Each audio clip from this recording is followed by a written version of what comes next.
오늘 주일을 시작으로 해서 예수님이 오시는 날을 기념하는 그러한 예수님의 오심을 기다리는 대림절 전까지 약 12월 2일까지 그렇게 우리는 교회력으로 창조절을 지키게 됩니다. 오늘이 이제 교회력 창조절 첫째 주일인데요. 여기 앞에 보시는 것처럼 드림천의 색깔이 무슨 색에서 녹색으로 바뀌었죠? 빨간색에서 녹색으로 바뀌었습니다. 녹색이 상징하는 바가 있습니다. 생명을 상징하고 또 성장을 상징하고 또 그렇게 해서 어떤 열매들을 우리가 상징한대요. 창조절은 말 그대로 창조주 하나님을 묵상하는 절기입니다.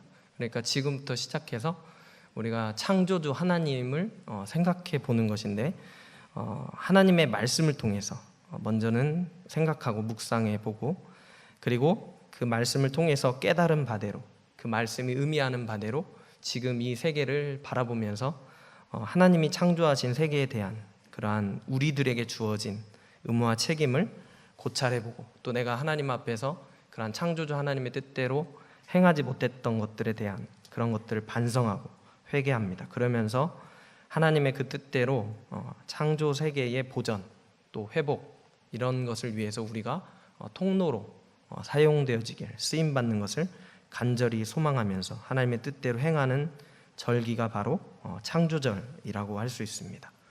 좌우 옆에 있는 분과 이렇게 인사를 해볼까요? 창조의 계절을 맞게 된 것을 축하합니다.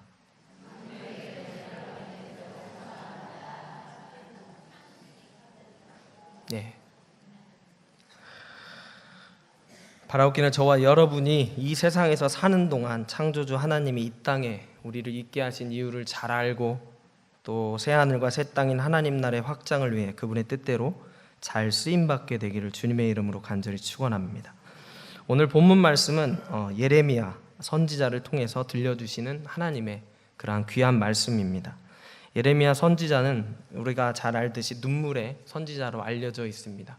그가 선지자로서 그 역할을 감당할 때 여러 가지 받는 고난과 고통이 있었겠지만 그것 때문에 눈물의 선지자라고 하는 것은 아닙니다.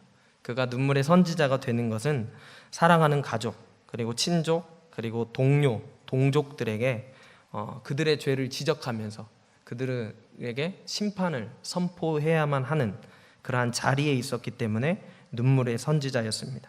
그들을 위해 하나님의 예언의 말씀을 먼저 듣고 그 말씀을 전하면서 그들이 돌이키기를 바라는 간절한 마음으로 예레미야 선지자는 눈물을 흘렸고 또 그럼에도 돌이키지 않음으로 받게 될 동족들의 심판 그들이 받게 될 심판을 바라보면서 또 눈물을 흘렸고 하나님께서 역사하셔서 그들의 마음을 제발 돌이켜주기를 간절히 원하는 마음으로 눈물을 흘렸고 또 그렇게 될 것을 믿으면서 소망하면서 눈물을 흘렸던 선지자가 바로 예레미야였습니다. 이러한 예레미야가 전하는 말씀, 그 말씀, 이 예레미야의 마음을 우리가 깊이 살피면서 오늘날까지도 전해지는 그러한 말씀을 들으면서 지금의 각자 우리에게 전하는 말씀을 듣고 창조주 하나님을 생각하면서 우리가 사는 이 땅에서 그 하나님 아버지께서 원하시는 대로 다시 한번 새롭게 굳건히 우리가 있는 자리에서 세워지는 귀한 시간이 되기를 바랍니다.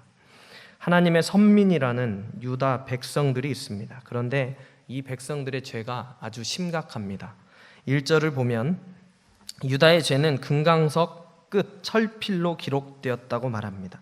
그 죄의 정도가 얼마나 심했냐면 이렇게 확실하게 새겨져야 할 정도로 마치 영원히 기억될 것처럼 철필로 새겨져야만 했다라는 겁니다. 그들의 죄는 분명하게 기록되고 있었습니다. 누구에 의해서 그랬을까요? 그것을 보고 계시는 하나님에 의해서 그랬습니다. 다른 사람들은 모를지라도 다른 사람은 다 속일 수 있어도 하나님은 속일 수 없습니다. 하나님은 우리의 모든 일거수일투족을 다 지켜보고 계시고 그 마음속의 중심을 잘 알고 계십니다. 뿐만 아니라 그들이 저지르는 죄악들에 대해서 그것을 기억하시는 분이라는 겁니다. 그 죄가 철필로 기록되어져서 확실하고 뚜렷하게 그렇게 기록되어졌다는 것은 이것에 대한 하나님의 후속 조치가 분명히 있을 것을 이야기합니다. 그 후속 조치란 다름이 아니라 죄에 따라서 그 죄에 해당하는 대로 벌을 내리시는 심판을 말합니다. 이 심판이 확실한 것은 1절의 후반부와 같았기 때문입니다. 그 죄가 어디에 새겨진다고 합니까? 바로 그들의 마음판, 그리고 그들의 제단 뿔에 새겨진다고 그렇게 말씀합니다. 우리의 마음이 결국에는 우리의 행동, 우리의 생각, 우리의 행동을 낳게 할 것인데, 그 마음에 어떤 것이 새겨져 있느냐에 따라서 분명 우리의 행함, 우리의 행실도 달라지게 될 겁니다. 그렇기 때문에 우리의 마음판에는 절대적인 진리와 기준이 되는 하나님의 말씀이 새겨져 있어야 합니다. 그러할 때 우리가 하나님의 말씀에 따라서 그 행실이 달라지게 될 겁니다. 그런데 우리의 마음판에 뭐가 새겨지는 겁니까? 죄가 새겨지는 겁니다. 마음판에 하나님의 말씀이 있어야 되는데 죄가 새겨지는 겁니다. 그렇게 되면 어떤 일이 벌어질까요? 우리는 계속해서 그 마음판의 죄대로 그 죄를 다시 한번 똑같이 행하게 되는 것입니다. 죄를 계속해서 짓게 되는 겁니다. 마음이 달라지지 않는 한 결코 마음에서 비롯되는 우리의 삶 또한 계속해서 죄악된 행위밖에 없다라는 겁니다. 이는 현재뿐만이 아니라 앞으로도 죄악된 행동이 계속될 것을 예상할 수가 있습니다. 그렇기 때문에 하나님의 후속 조치인 심판이 필요한 것입니다. 뿐만이 아닙니다. 그들의 제단 뿔에 새겨진다고 했습니다. 제단이란 어떤 곳을 말합니까? 하나님을 예배하는 장소, 하나님께 기도하는 장소, 하나님을 찬양하고 하나님께 예물을 드리면서 하나님을 만나는 장소를 말합니다. 이 제단에 나와서 죄인이 하나님과 화해를 이룰 수가 있습니다. 그곳에서 하나님께 제물을 드리고 그 제단의 뿔에 피를 바르는 행위를 통해서 속죄를 받아 새롭게 될 수가 있습니다. 그런데 바로 그런 장소가 죄가 새겨지는 장소가 되는 겁니다. 거기에 죄가 새겨지게 된다는 겁니다. 그렇기 때문에 이제는 제단은 오히려 그들의 죄, 그들이 하나님 앞에 나왔을 때 그들의 죄가 어떤 것인지를 증거하고 고발하는 그러한 장소가 되고 맙니다. 제사를 드리며 예배를 드릴수록 그들의 죄가 확실해진다는 겁니다. 그러니까 어찌 심판을 받지 않을 수가 있겠습니까? 2절의 말씀과 같이 그들의 역량으로 그들의 자녀가 이방신의 제단, 그리고 이방신인 아세라들을 생각하게 되었습니다. 그만큼 그들은 그들의 자녀들이 그렇게 행하도록, 그렇게 본받도록 행했던 겁니다. 부모의 불신앙의 행태가 고스란히 자녀들에게 답습되어져 버린 겁니다. 성경은 신명기 6장에서 부모들에게 명령을 합니다. 자녀들에게 부지런히 하나님의 말씀을 가르치라고 말합니다. 이러한 명령에 순종하는 것은 자녀들을 위해서뿐만이 아니라 먼저는 부모들에게 있어서 신앙의 급성장을 가져오는 굉장한 유익이 되는 일입니다. 왜냐하면 자녀에게 하나님의 말씀을 부지런히 가르치려면 먼저는 부모가 하나님의 말씀을 마음에 새기고 있어야 하기 때문입니다. 하나님의 말씀을 가르치는 일은 부모와 자녀, 즉 한 가정이 한꺼번에 같이 신앙이 자라는 데 큰 영향을 끼칩니다. 그렇기 때문에 하나님의 말씀을 부지런히 가르치는 일은 하나님과의 관계가 좋아지는 것뿐만이 아니라 부모와 자녀 사이의 관계도 좋아지고, 그래서 주 안에서 건강한 가정을 낳게 만듭니다. 이러한 건강한 가정들이 모여서 또한 건강한 교회를 이루게 되죠. 부모가 자녀에게 하나님의 말씀을 가르치지 않는 것, 이것은 어떠한 이유를 우리가 대더라도 자신의 본분에 최선을 다하지 않는 하나님께 대한 불순종이 된다는 것을 우리는 알아야 합니다. 하나님은 3절과 4절에서 그들의 죄에 대한 벌을 내리시면서 다음과 같이 선포하십니다. 들에 있는 나의 사나, 들에 있는 나의 사나. 2절에 보시면은 그들의 자녀가 생각하는 높은 언덕이 푸른 나무 곁에 있는 그 제단들, 아세라들 같은 우상들, 이러한 모든 것들, 그들이 신이라고 여기는, 의지하는 것들은 사실 모든 것들이 다 하나님의 소유에 불과합니다. 돌이나 나무나 그 어떤 것으로 조각한 사람이 만들어낸 그 우상들은, 또 혹은 어떤 사람들, 혹은 어떤 나라, 어떤 권세 있는 어떤 세력들, 이 모두는 하나님이 만드신, 하나님이 주신 하나님의 소유요 피조물일 뿐입니다. 그런데 그런 것들을 신처럼 그들이 의지하고 섬겼던 겁니다. 그렇기 때문에 하나님은 자신이 맡기신 모든 것을 다 빼앗고 다시 찾으십니다. 그리고는 그들로 하여금 알지 못하는 땅에서 그들의 원수를 섬기게 합니다. 이는 그들의 죄악 때문에 하나님의 노가 맹렬히 영원히 타는 불처럼 되었기 때문입니다. 일단 성경은 1절부터 4절까지 일단락이 되어집니다. 하나님의 백성이라고 하는 유다는 이렇게 죄를 지었습니다. 그렇기 때문에 그 죄에 대한 대가인 형벌을 받게 될 겁니다. 그리고 나서 이제 5절의 말씀이 등장을 합니다. 하나님께서 5절 이하의 말씀을 하시는 이유가 있습니다. 그것은 그들의 실상에 대한 비유를 하시는 말씀입니다. 그들이 왜 이렇게 되었는가? 그들이 왜 이렇게 계속 죄를 짓고 있는가? 이것을 말씀하시는 겁니다. 우리도 이러한 하나님의 말씀을 들으면서 우리 자신을 돌아보아야 될 겁니다. 하나님은 우리가 당하게 되는 복과 저주의 길이 있다는 것을 말씀하십니다. 먼저는 저주의 길입니다. 어떤 사람이 저주를 받게 되는 것일까요? 그것은 5절과 같습니다. 5절을 같이 읽어보겠습니다. 여호와께서 이와 같이 말씀하시니라. 무릇 사람을 믿으며 육신으로 그의 힘을 삼고 마음이 여호와에게서 떠난 그 사람은 저주를 받을 것이니라. 이런 사람은 과연 그러면 어떤 사람일까요? 간단히 말하면 사람을 믿는 사람을 말하는 겁니다. 사람을 의지하는 사람을 말합니다. 사람 또는 사람이 가진 그러한 자신이 가진 이 세상에서 신과 같은 역할을 할 수 있다고 생각하는 어떤 소유나 어떤 힘이나 어떤 권력, 어떤 기술, 지식, 세력 등을 마음에 두고 그것을 쫓아가는 것을 말합니다. 이러한 사람들은 어떻게 하면 사람들에게 인정받을 수 있을까? 어떻게 하면 사람들로부터 유익을 얻을 수 있을까? 어떻게 하면 저 사람들을 내 편으로 만들 수 있을까? 이런 것들을 부단히도 생각하고 묵상하기 때문에 그 자리에, 그 마음의 자리에 하나님이 자리할 곳이 없는 그러한 하나님에게서 마음이 떠난 사람을 말합니다. 하나님은 이런 사람을 사막의 떨기나무다라고 그렇게 명령을 하십니다. 뭐라고 했다고요? 사막의 떨기나무. 이 나무는 우리가 이 말씀에서 이 사막의 떨기나무라고 하는 이 단어에서 예상할 수 있듯이 결국은 말라 죽고 마는, 멸망하고 마는 것을 말합니다.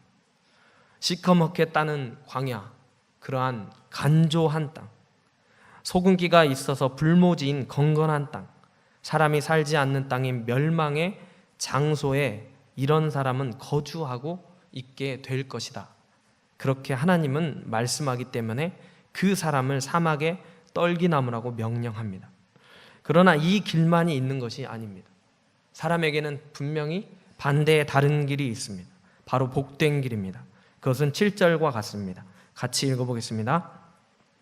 그러나 무릇 여호와를 의지하며 여호와를 의뢰하는 그 사람은 복을 받을 것이라. 누구를 의지하고 누구를 의뢰해야 한다고 합니까? 여호와. 그렇습니다. 바로 우리 아버지 하나님, 그분을 의지하고 그분을 의뢰하는 그것이 바로 복을 받는 길이라고 그렇게 선포를 하고 있습니다. 그 어떤 다른 것이 아니라 우리를 만드신 창조주 하나님만 의지하고 의뢰하는 것, 그것이 복된 길입니다. 하나님은 이러한 복된 길을 가는 사람을 무엇이라고 명령합니까? 물가에 심어진 나무. 뭐라고 한다고요? 물가에 심어진 나무. 혹 어디서 많이 들어본 말씀이 아닙니까? 물가에 심어진 나무. 어디 성경에 어디 다른 편에서 나오는 말씀이죠. 어디서 나옵니까? 우리가 익히 들어서 잘 아는 바로 시편 1편에 나오는 그런 말이기도 하죠. 시편 1편은 누구에 대한 설명, 누구에 대한 묘사를 하는 겁니까? 복 있는 사람이죠. 복 있는 사람에 대한 시. 복을 받으려면 이렇게 해야 한다, 이렇게 살아야 한다, 그것이 아니라 복 있는 사람은 바로 이런 사람이다 라고 묘사하며 비유한 것이 시편 1편이죠. 물가에 심어진 나무가 있습니다. 그 나무는 그 뿌리가 강변에 뻗치고 있기 때문에 아무리 더위가 올지라도 두려워하지 않습니다.